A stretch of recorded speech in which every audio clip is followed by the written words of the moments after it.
لا حول ولا قوة إلا بالله العلي العظيم. أعوذ بالله من الشيطان اللعين الرجيم. بسم الله الرحمن الرحيم. الحمد لله رب العالمين. الصلاة والسلام والتحية والإكرام على أشرف الأنبياء والمرسلين مولانا ومولى الثقلين جد الحسن والحسين مولانا بالقاسم المصطفى محمد.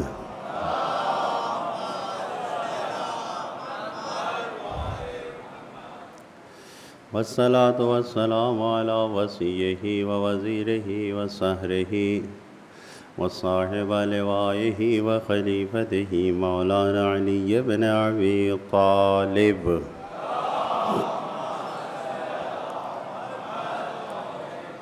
والصلاة والسلام على أئمة المعصومين سيما مولانا بقية الله المنتظر المهدي.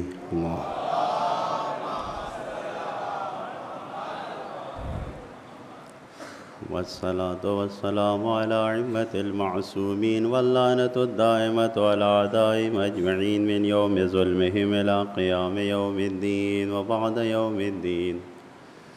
أما بعد، فقد قال مولانا علي عليه السلام: أوصيكم ونفسي بتقوى الله.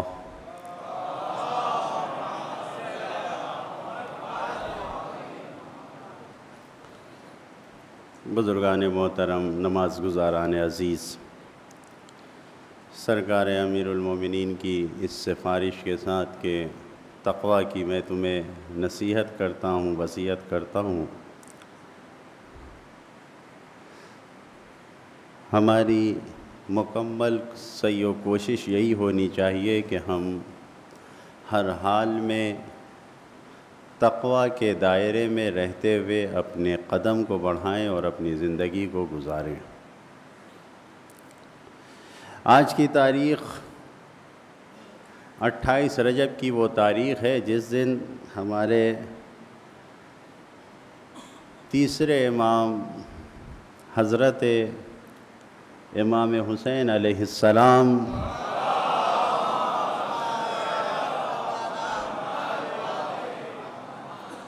نے اپنے سفر کا آغاز کیا۔ آج ہی کے دن آپ کا سفر شروع ہوا، اور یہ سفر مکتب اہل بیت کے ماننے والوں کے لیے ہر سال ایک غمناک واقعے کو تازہ کرتا ہے۔ سرکار سید الشہداء نے اپنے سفر کے مقصد کو بیان کیا ہے۔ سفر کیوں کیا ہے آپ نے؟ اس مقصد کے اوپر ہمیں غور کرنا چاہیے۔ جو وصیت آپ نے اپنے بھائی محمد ابن حنفیہ سے جو کیا ہے، اس وصیت میں آپ نے اپنے سفر کے ہدف کو بیان کرتے ہوئے 3 ہدف کو بیان کیا ہے، یہ کہتے ہوئے کہ انی لم اخرج اشرم ولا بطرا ولا مفسدا ولا ظالما، میں کسی خوشی دنیا کے زرق و برق کے لیے نہیں نکل رہا ہوں، سفر نہیں کر رہا ہوں، میں کسی سرکشی یا ستمگری کے لیے سفر نہیں کر رہا ہوں۔ انما خرجت، تو پہلا ہدف جو اپنے سفر کا آپ نے بیان کیا ہے اس وصیت میں یہی کہ انما خرجت لطلب الاصلاح فی امت جدی، میں اپنے جد کی امت میں اصلاح قائم کرنے کے لیے یہ سفر کر رہا ہوں۔ میرے سفر کا مقصد کچھ اور نہیں ہے، دنیا کی زرق و برق و دولت و ثروت نہیں ہے، کچھ اور نہیں چاہیے کچھ، ہم صرف اور صرف اس لیے سفر کر رہے ہیں کہ امت میں اصلاح ہو جائے۔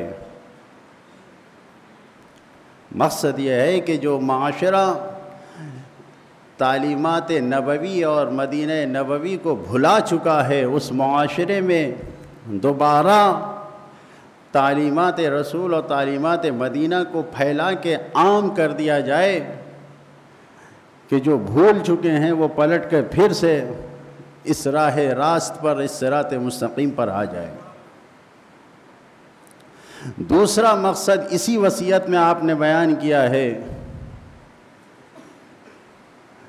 کہ وَأُرِيدُ أَنْ آمُرَ بِالْمَعْرُوفِ وَأَنْهَى عَنِ الْمُنْكَرِ، میں نے سفر اس لیے کیا ہے، میں سفر اس لیے کرنا چاہتا ہوں کہ میں امر بالمعروف و نہی عن المنکر کو زندہ کرنا چاہتا ہوں۔ معلوم یہ ہوا کہ جس معاشرے سے امر بالمعروف و نہی عن المنکر ختم ہو چکا ہے، لہٰذا میں امر بالمعروف، اچھائیوں کو زندہ کرنا چاہتا ہوں، لانا چاہتا ہوں، برائیوں سے ہٹانا چاہتا ہوں، یہ میرا دوسرا ہدف ہے۔ اور تیسرا ہدف جو اسی وصیت میں آپ نے بیان کیا ہے، وہ اسیرو بسیرت جدی و ابی علی ابن ابی طالب علیہم السلام،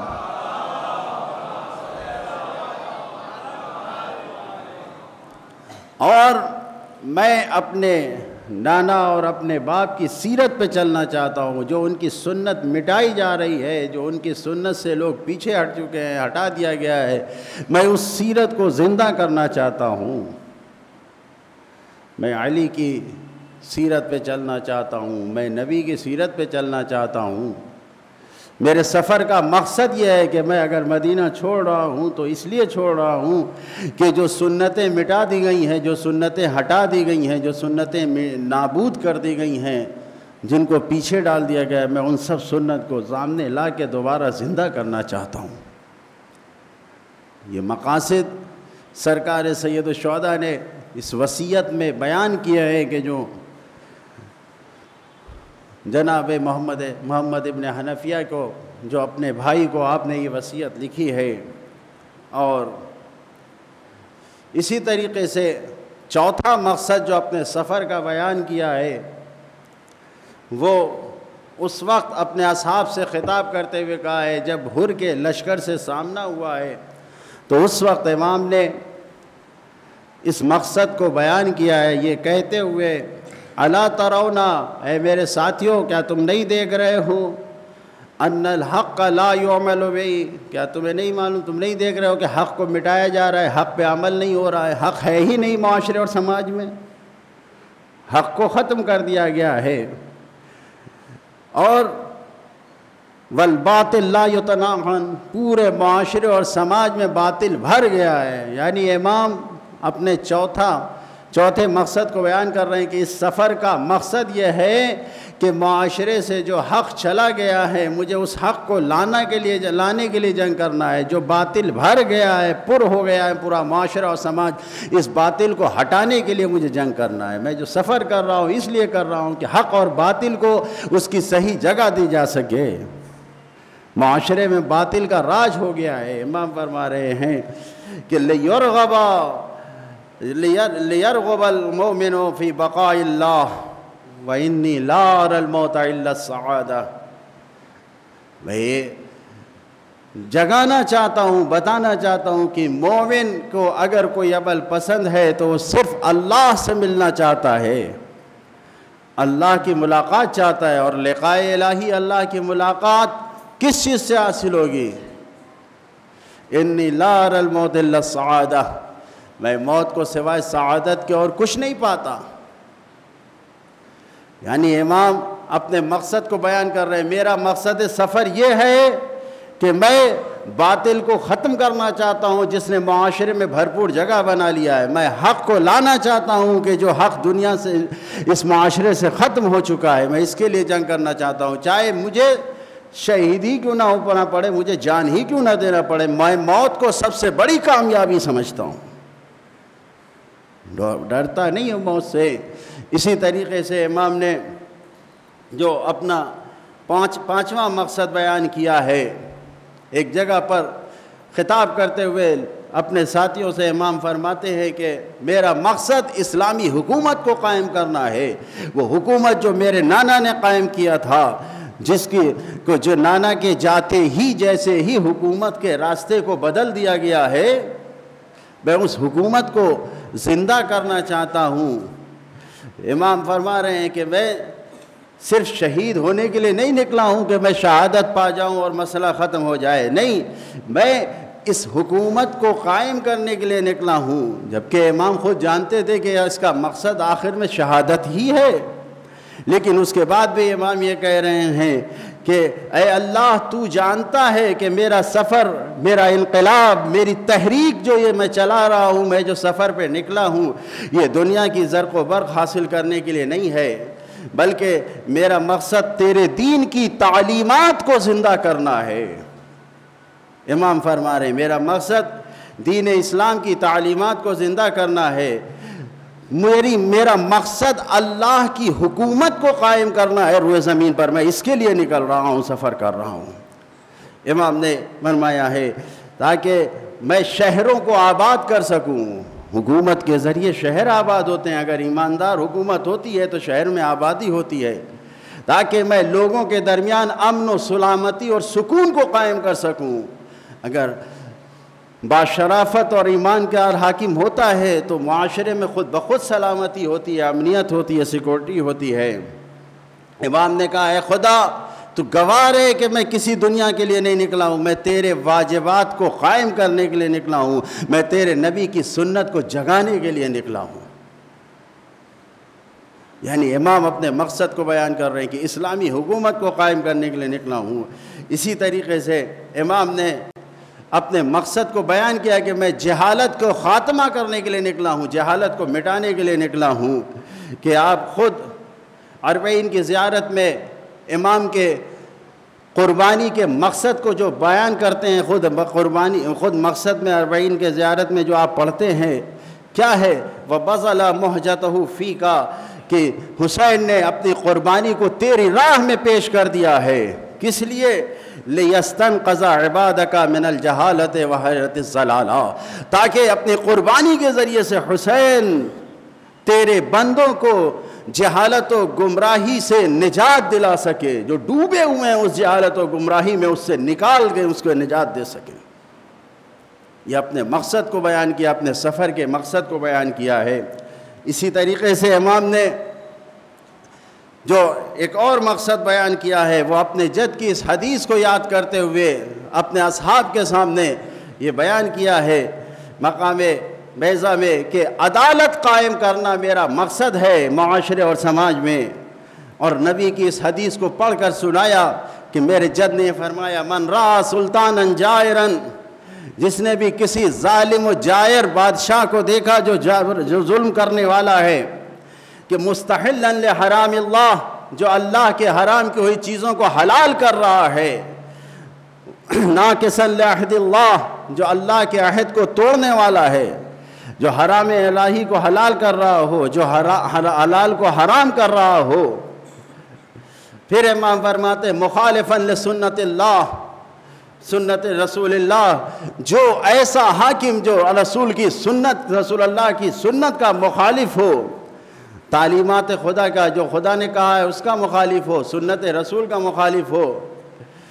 پھر فرمایا یعمل فی عباد اللہ بالاسم والعدوان، جو اللہ کے بندوں کے درمیان زیادتی اور گناہوں کے ساتھ عمل کر رہا ہو۔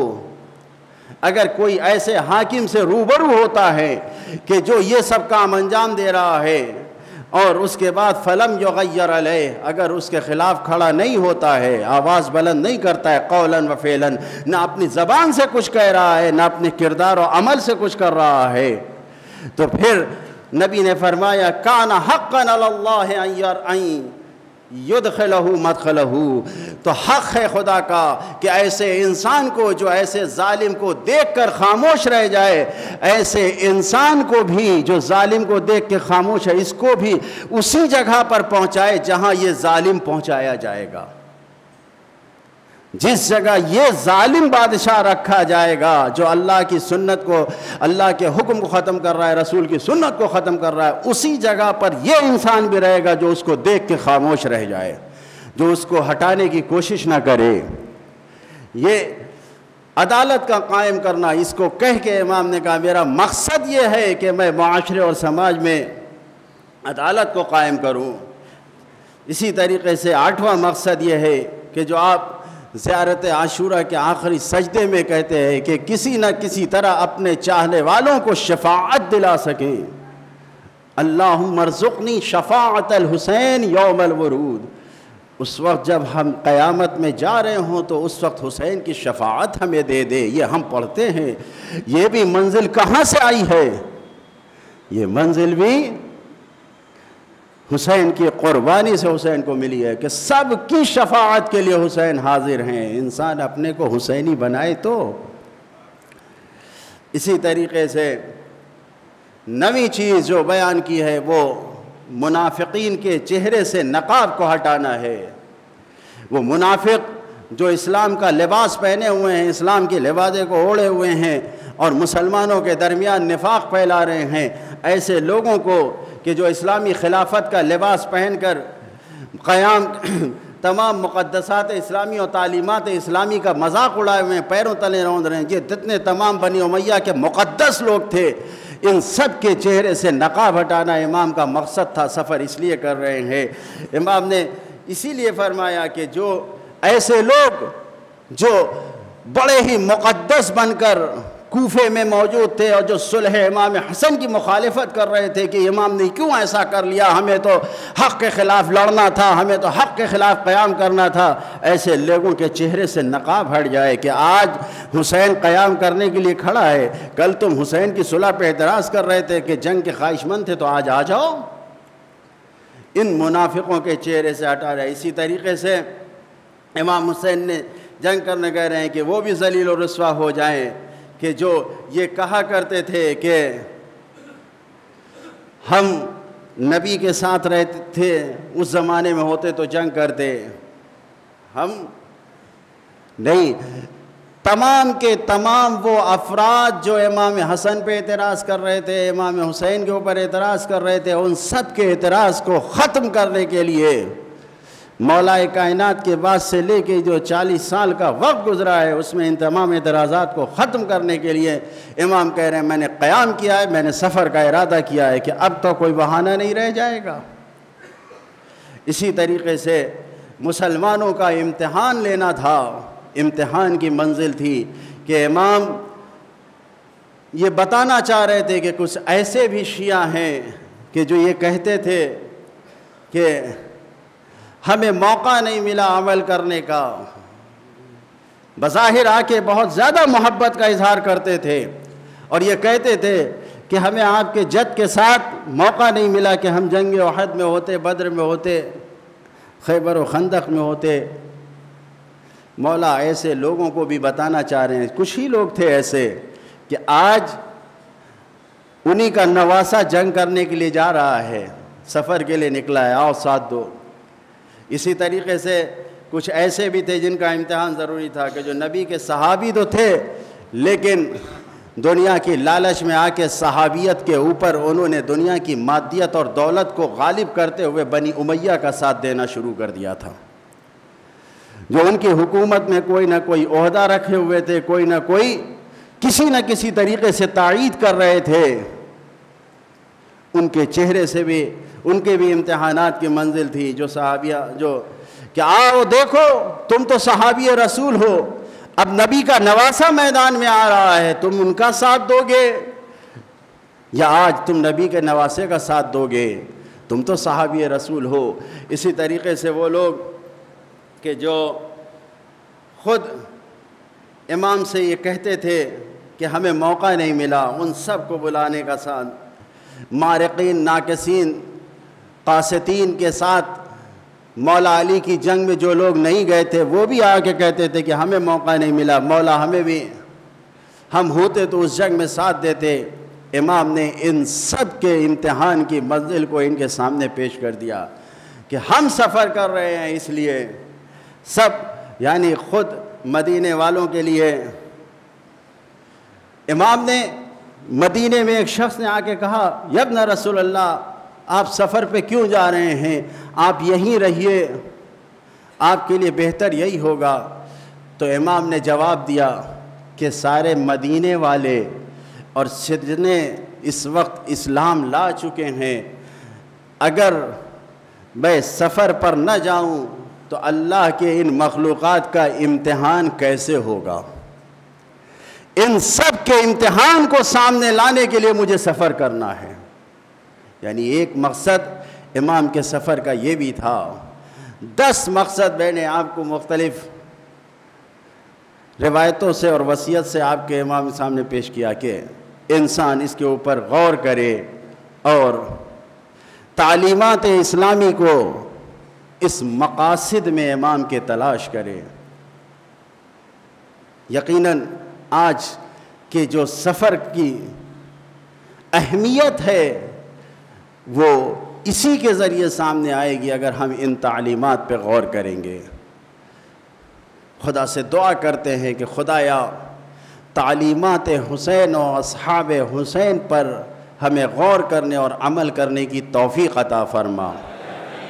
بسم اللہ الرحمن الرحیم والعصر ان الانسان لفی خسر الا الذین آمنوا وعملوا الصالحات وتواصوا بالحق وتواصوا بالصبر۔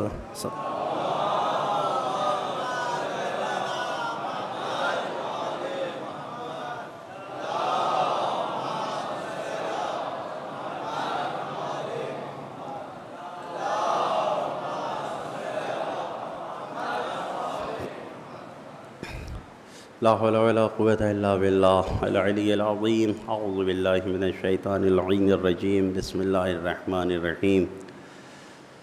الحمد لله رب العالمين، الصلاة والسلام والتحية والإكرام على أشرف الأنبياء والمرسلين مولانا ومولى الثقلين جد الحسن والحسين أبي القاسم المصطفى محمد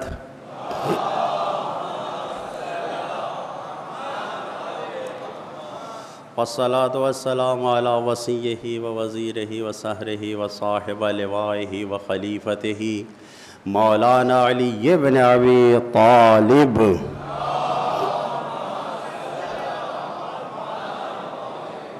والصلاة والسلام على ابنتها فاطمة سيدة نساء العالمين والصلاة والسلام على سبطه الرحمة وسيد شباب أهل الجنة سبط الأكبر الحسن المجتبى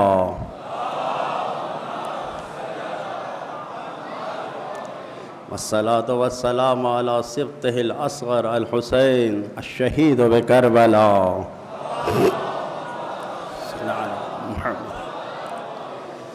والصلاة والسلام على علي بن الحسين زين العابدين والصلاة والسلام على محمد بن علي باقي علم النبيين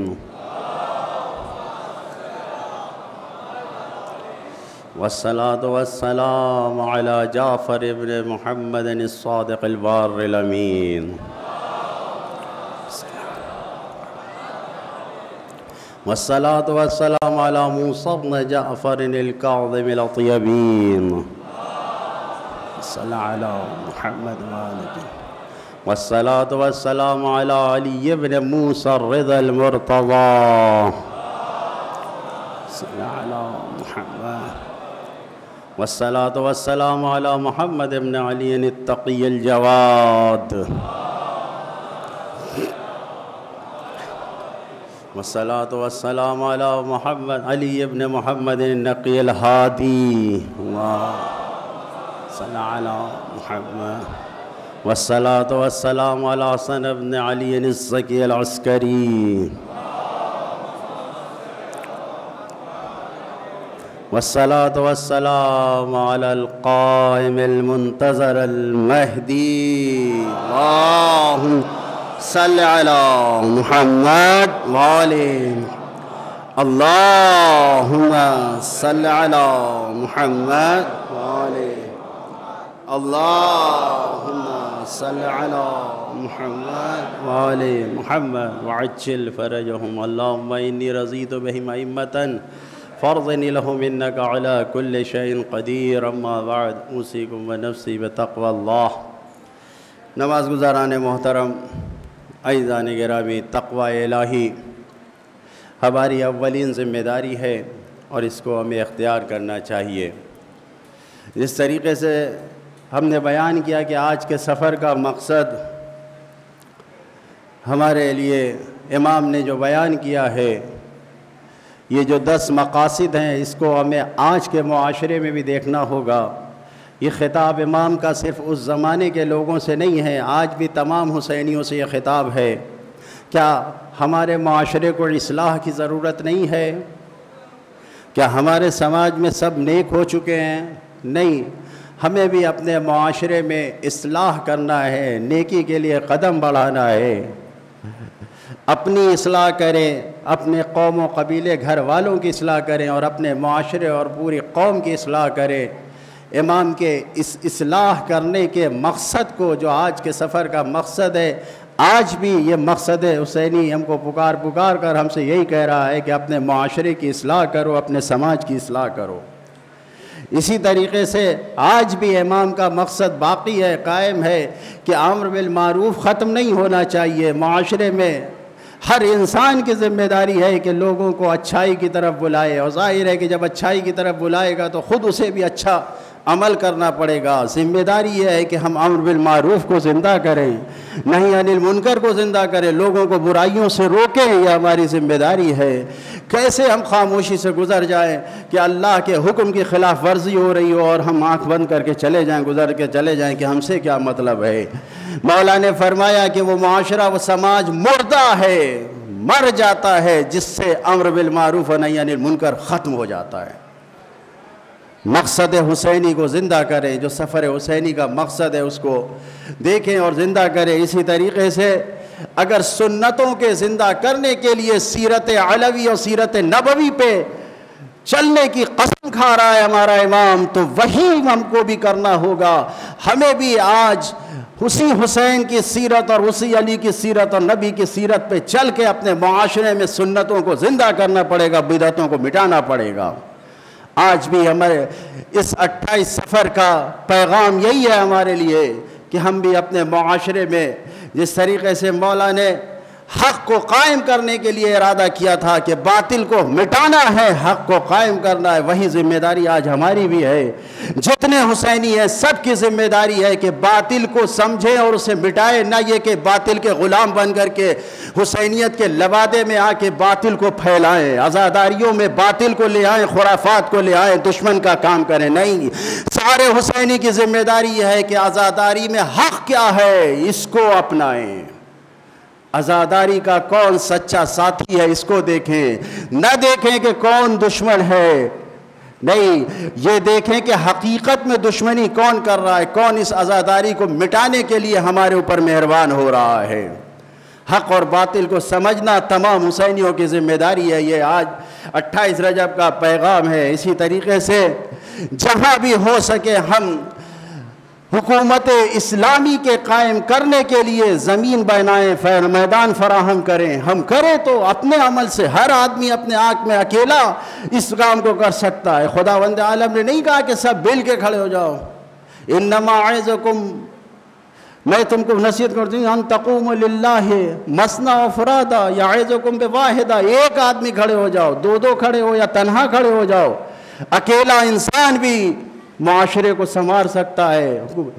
کچھ نہیں تو ہمیں آج تمام حسینیوں کی ذمہ داری یہ ہے کہ زمانے کے امام کی حکومت کو قائم کرنے کے لیے قدم بڑھائے۔ کیا امام آئے گا تو یہ ساری جو اس دنیا نے آج ترقی کر لی ہے اس کو ختم کر دیں گے امام؟ نہیں، یہ ساری ترقیوں کو امام اپنے چاہنے والوں کے ذریعے آگے بڑھائیں گے۔ امام کو سارے کے سارے تعلیمات کے جاننے والوں کی ضرورت ہے۔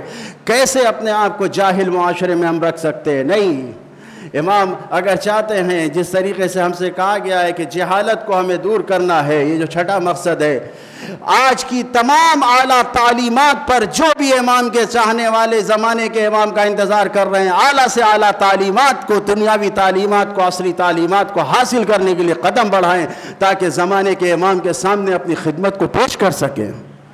یہ ذمہ داری ہے ہماری۔ اسی طریقے سے ضروری ہے کہ جہالت سے دور کرے، عدالت اور انصاف کو قائم کرے۔ سب سے پہلے انسان اپنے آپ سے عدالت کرے، پھر اپنے گھر والوں کے ساتھ، خاندان والوں کے ساتھ، پھر اپنے پوری قوم اور معاشرے میں انصاف اور عدالت قائم کرے، جو امام کا مقصد ہے۔ اسی طریقے سے اپنے آپ کو اس طریقے سے بنائیں کہ ہر امام، خصوصاً زمانے کا امام، یہ کہہ کے بلائے کہ نہیں، یہ ہمارا انتظار کرنے والا ہے۔ ہم ایسا بنائیں اپنے آپ کو کہ کل جب شفاعت کی منزل آئے، ہمیں نہ کہنا پڑے کہ ہماری شفاعت کیجئے، بلکہ وہ خود کہے کہ میں تمہاری شفاعت کرتا ہوں۔ ایسا ہمیں بنانا پڑے گا۔ یہ 28 رجب کے سفر کا پیغام ہے کہ دیکھیں، اسی طریقے سے ضروری یہ ہے کہ ہم اپنے عمل سے حق کو، ایمان کو اتنا صاف ستھرا کر کے لوگوں کے درمیان پھیلا دیں کہ منافقت کے چہرے سے خود بخود ہمارے عمل سے نقاب ہٹ جائے۔ یہ آج ہر حسینی کی ذمہ داری ہے کہ منافقت کے پردے کو ہٹائے، صاف کرے۔ کفر و نفاق کا پردہ بہت رہ چکا دنیا پہ۔ آج تمام زمانے کے امام کے ناصرین کی ذمہ داری یہ ہے کہ اپنے عمل سے منافقین کو برملا کرے، سامنے لا کے پیش کرے۔ اسی طریقے سے ہر منزل میں، ہر جگہ پر امتحان کی ضرورت ہوتی ہے۔ آج بھی امتحان کی منزل ہے۔ کوشش کریں کہ ہم اپنے امتحان میں کامیاب ہو سکیں۔ دنیا میں بہت امتحان کا موقع آتا ہے۔ تعلیمات اہل بیت کو عمل کرنے میں ہم کچھ ادھر ادھر نہ جائیں، بلکہ صحیح راستے سے اہل بیت کی تعلیمات کو حاصل کریں، بہکاوے میں نہ آئیں۔ یہ امتحان کا زمانہ ہے، ہرگز بہکاوے میں نہ آئیں، اپنے آپ کو اس منزل پر لے جائیں کہ ہر اعتبار سے صحیح تعلیمات اہل بیت جو آج ہمیں اہل بیت کے نائبین سے مل رہی ہے، جو نائبین امام، جو پردہ غیب میں ہمارا امام ہے، اس زمانے میں جو مجتہدین کے ذریعے تعلیمات اہل بیت ہم کو مل رہی ہے، اسی راستے کو اپنائیں۔ تقلید کو اپنے لیے عیب نہ سمجھیں۔ آج امتحان کا دور ہے، تقلید فخر ہے ہمارے لیے۔ ہمیں اس راستے سے نہیں ہٹنا چاہیے، ہرگز نہیں۔ جو لوگ شک و شبہ ایجاد کر رہے ہیں، اگر ہم ان کی بات کو مان رہے ہیں تو ہم ان کی تقلید کر رہے ہیں۔ جاہل انسانوں کی تقلید سے بہتر یہ ہے کہ اہل بیت کے خاص غلاموں کی تقلید کیا جائے، جنہوں نے اپنی پوری عمر اس میں گزاری ہے، تاکہ ہم امتحانات میں سربلند ہو سکے، کامیاب ہو سکے۔ یہ 10 مقصد جو آپ کے سامنے بیان کیے ہیں، ہم نے سفر حسینی کے جو امام نے اس زمانے میں بیان کیا تھا، آج بھی امام کا پیغام زندہ ہے۔ کیوں؟ اس لیے کہ امام نے یہی کہا تھا کہ مثلی لا یبایع مثلہ، مجھ جیسا یزید جیسے کی بیعت نہیں کرے گا۔ تو آج جتنے بھی حسین کی تعلیمات کو عام کرنے والے ہیں، سب کی ذمہ داری ہے کہ یزید جیسوں کی تعلیمات کو دنیا سے مٹائیں اور حسینیت کے پرچم کو سربلند کرے۔ یہی ہماری ذمہ داری ہے، یہی ہمارا زمانے کے امام کے ظہور کی تعجیل کے لیے ایک کار سازی ہے کہ اگر ہم اس کام کو کریں گے تو زمانے کے امام کا ظہور جلد ہوگا۔ اگر ہم اپنے زمانے امام کو راضی کرتے ہیں تو حسینی تعلیمات پہ عمل کریں اور اس تعلیمات پر قدم بڑھا کے اپنے آپ کو کامیاب بنائیں۔ خدا کی بارگاہ میں دعا کرتے ہیں کہ خدایا ہم سب کو تعلیمات اہل بیت، تعلیمات حسینی پر عمل کرنے کی توفیق عطا فرما۔ خدایا تجھے محمد و آل محمد کا واسطہ، دنیا بھر میں جو اہل بیت کے چاہنے والے ہیں ان کو معارف اہل بیت سے آگاہ کرتے ہوئے ان کی جان مال عزت آبرو کی حفاظت فرما۔ دشمنان اہل بیت جو قابل ہدایت نہیں ہے انہیں ذلیل و رسوا کر کے نیست و نابود فرما۔ خدایا بیمار مریضوں کو جن کے لیے دعا کہا گیا ان سب کو شفا عنایت فرما، مرحومین کی مغفرت فرما۔ خدایا عالم اسلام کی مشکلات کا حل فرما۔ خدایا تجھے محمد و آل محمد کا واسطہ زمانے کے امام کو ہم سے راضی فرما، ان کے چاہنے والوں میں ہمارا شمار فرما، ان کے ظہور میں تعجیل فرما۔ بسم اللہ الرحمن الرحیم، انا اعطیناک الکوثر فصل لربک وانحر ان شانئک هو الابتر۔ صدق اللہ العلی العظیم۔ تمام بیماروں کی شفا یابی کے لیے، بخصوص جن کے لیے کہا گیا ہے، ان سب کی شفا یابی کے لیے اور حاجات کی برآوری کے لیے اور امام کے ظہور کی تعجیل کے لیے 5 مرتبہ من یجیب پڑھ کے دعا فرما دیں۔ بسم اللہ الرحمن الرحیم، امن یجیب المضطر اذا دعاہ ویکشف السوء، امن یجیب المضطر اذا دعاہ ویکشف السوء، امن یجیب المضطر اذا دعاہ ویکشف السوء، امن یجیب المضطر اذا دعاہ ویکشف السوء، امن یجیب المضطر اذا دعاہ ویکشف السوء۔